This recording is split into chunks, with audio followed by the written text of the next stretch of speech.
So, for our next story, I honestly can't believe that I have to report on this. Not have to, but that this is available to be reported on because I can't even believe this is happening in my city, the city of brotherly love, Philadelphia, Pennsylvania. Starbucks police and a mayor respond to controversial arrest of two black men at a Starbucks in Philly. Missy DePino, Melissa DePino on Twitter reports that the police were called because these men hadn't ordered anything. They were waiting for a friend to show up. The friend did show up as they were taken out in handcuffs for doing nothing. All while other people were wondering why it's never happened to us when we do the exact same thing. So let's take a look here. Don't get into a fight with them. Don't get into a fight with them. Yeah, I mean, it's ridiculous. Yeah, what did they get called for? Because there are two black guys sitting here meeting me? Yes. Well, what did they do? What did they do? Did someone tell me what they did? They didn't do anything. I saw the entire thing. They didn't. What did they do? Nothing. The woman said it's for paying customers when they're out there to eat. They didn't do anything.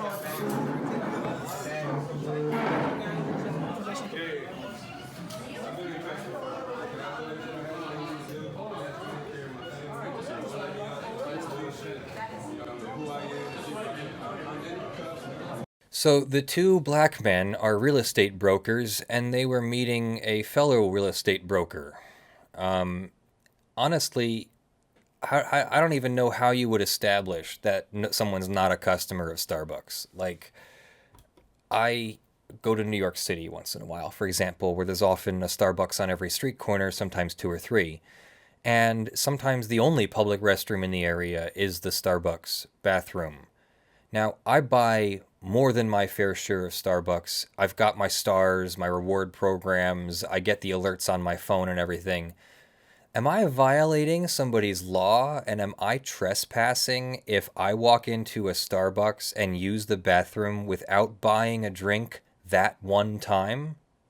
No, I don't think so. I think I'm a big customer of Starbucks that has given them hundreds of dollars, and I get to use the bathroom at any Starbucks facility, anywhere, anytime, ever, because I've been such a good customer. So, did Starbucks establish that either of these people are truly have never been or ever used, paid for, bought anything from Starbucks ever? I highly doubt it. I bet their friend was going to buy Starbucks. I bet you they were all going to buy Starbucks the moment that their friend arrived. And even if they weren't, what's the big harm in that? People use Starbucks as a meeting place, and that brings Starbucks more business. So what if there's somebody who uses a table for half an hour or even an hour and doesn't buy anything? I don't understand. The guy who showed up happens to be white. He didn't get arrested for not buying anything. He's associated with them. Guilt by association. RICO, guys, let's charge them all with the crime. I'm being extremely hyperbolic, but satirically so, because this is absolutely freaking ridiculous. Let's see what NPR has to say about it. 7 million views on Twitter. Onlookers are incredulous. What did they do? I saw the entire thing. The police department says that the police responded to a 911 call from the Starbucks at 18th and Spruce Streets in Philadelphia. Two Starbucks employees told them the two men had asked to use the restroom but were told they couldn't because they hadn't purchased anything. The men allegedly refused to leave after being asked by Starbucks employees.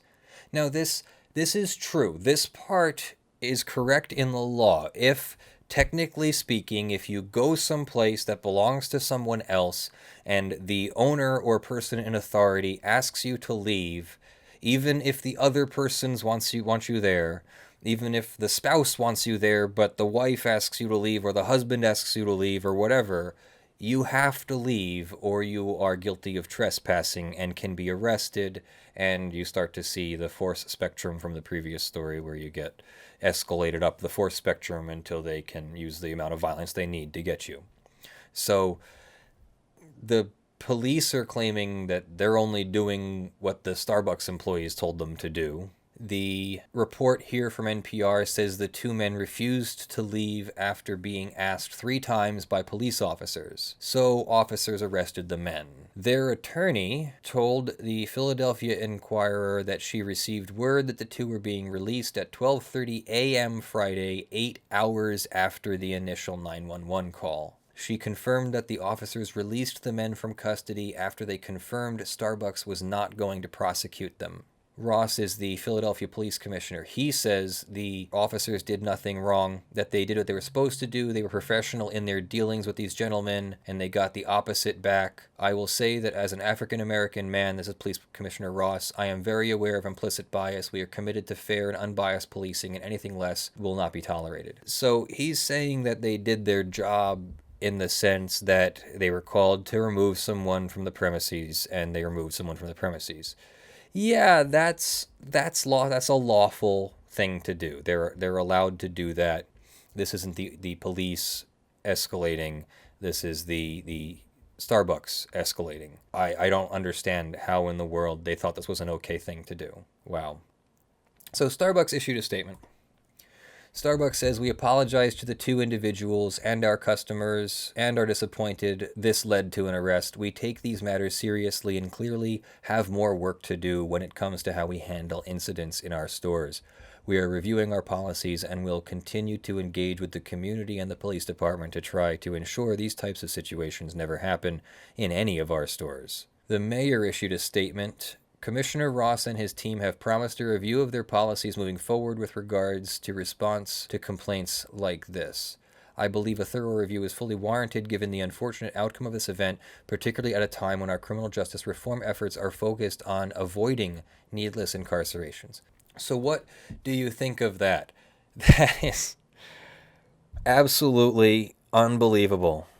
That wow, I don't understand. They were meeting a friend.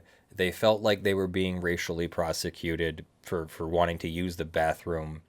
I didn't hear anybody, like, bring up a formal charge of you've never been a Starbucks customer ever in your entire life.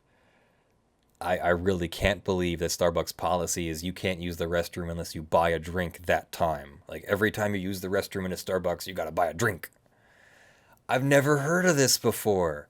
I've definitely heard of restaurants that have a policy where if you come and sit at the bar or whatever, you gotta buy something. Like, they don't like you to just come and sit at the bar in the restaurant or whatever. But come on, like, that's individual restaurants' policies, and you know, I've never heard of a restaurant actually having someone arrested for coming and sitting in their restaurant and not buying anything. Although one could imagine it. They absolutely do have the right to say you didn't buy anything, you have to leave.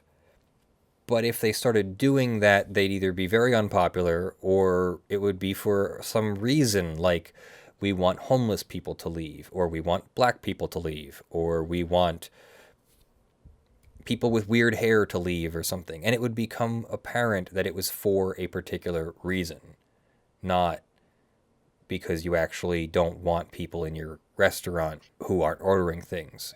I bet you that a civil rights attorney is already drafting a complaint against Starbucks for discriminating against those two, and they're going to be able to establish that that restaurant did not ask every single person to leave who didn't order something.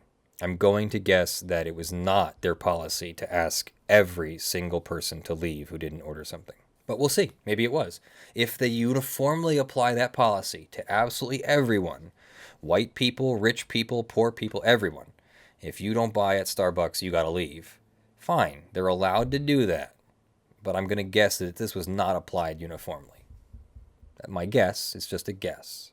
But just having been in a Starbucks, and Starbucks being a fairly liberal company, I'm guessing that they don't want to kick people out who are just hanging out in their restaurants.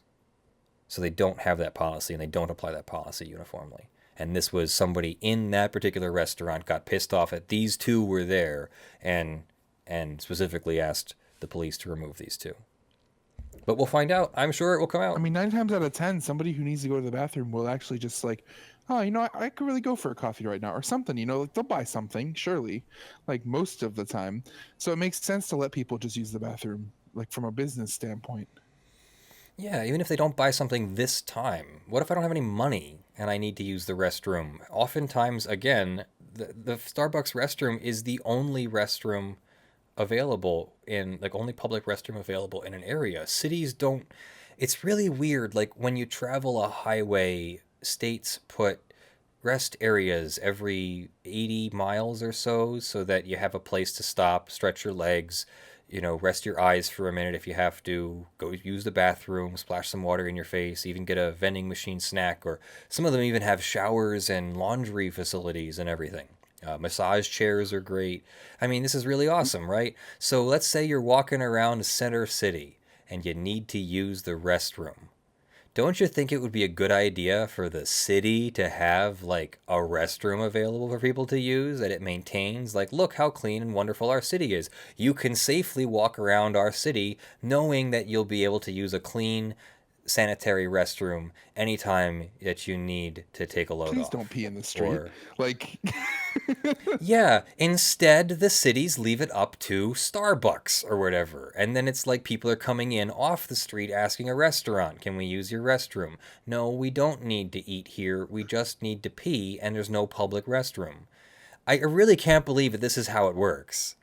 That I have to use an app on my phone to find a toilet in New York City that's available, because cities don't make public restrooms available, even though states make public restrooms available to drivers. Yes, I recognize that public restrooms at public parks and stuff like that have to be maintained. But you know what? That's what an economy is for. That's what taxpayer dollars are for. And when you have a clean restroom, it will attract clean customers who want to spend their clean dollars at your city or whatever. I'm going to bet you that having a decent, clean, and well-maintained facility, restroom facility, in the middle of a city actually increases the economy by several times the cost of maintaining the restroom.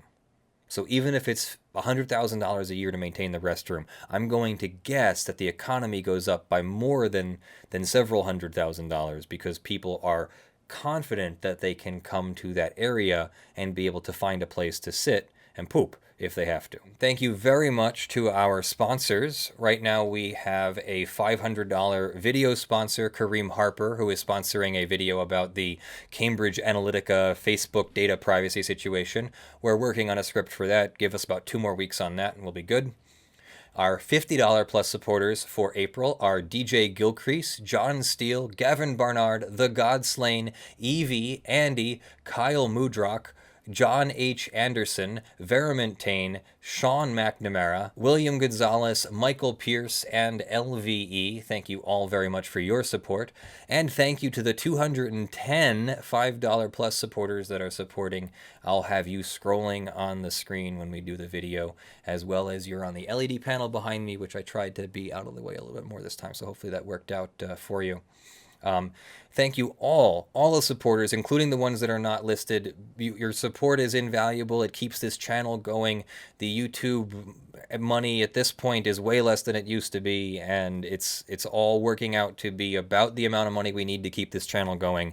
And anything we grow from here means we can have more Brandon, more Tactical Bra, more writing, more guests, traveling to exotic locations on a budget, and doing appropriate law stories from the actual locations. But that's a future goal for when we have a much bigger budget.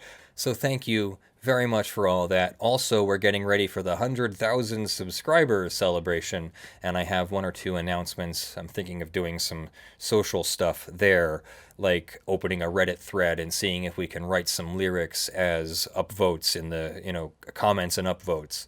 We'll see. No guarantees that I'll use the lyrics, but if we're going to use lyrics for something, what in the world would a copyright attorney use lyrics for? So just think about that for a little bit. Have a great week. I'll see you in the videos as they drop. I'll see you from Washington, D.C. later this week, and then we'll see you next Sunday for the next Sunday show. And who knows what happens after that. The world's a big place and there's a lot to do. So it's interesting. Love you all. See you later.